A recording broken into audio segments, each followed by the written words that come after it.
Ako ng tatay ko para sumama sa kanya sa paghuli ng isda at mamamundak kami sa ganitong oras. Umalis siya mga alas 5 ng madaling araw at ito ay bumababa na kami sa aming baybayin para ang aming bangka ay ipunta sa dagat.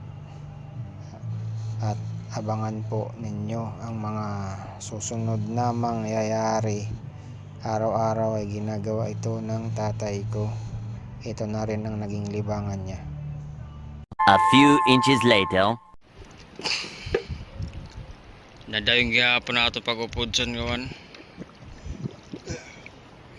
Nadayong gihapon na namon panbundak ni tatay. Yan nala kita.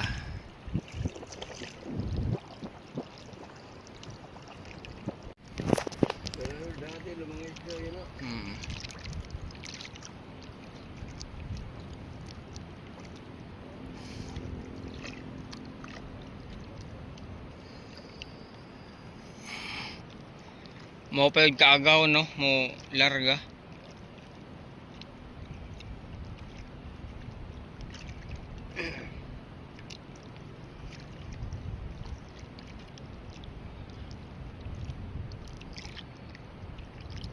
Da mo kada pere mo bundakan dida. Mayroon pa diligan. Pero ato kay ako na to alam sa mga marambakon. Ito na ibilin. Apaan nga numero 4 ato.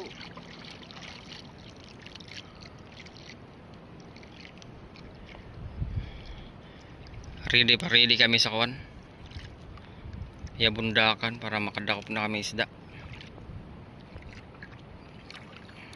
Ayog naman nila no.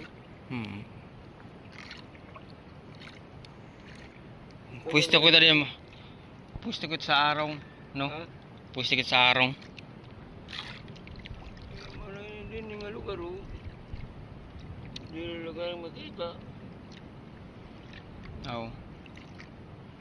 Nasangutan ka lagi hapon. Oo. Mao nga sige kahimo. Pwede rin man siya makita kay nakuan man. Lubong. Nauban mo sa dagat.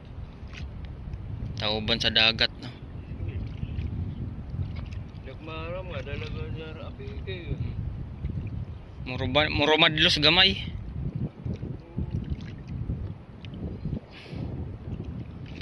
Gamay na lang barangay.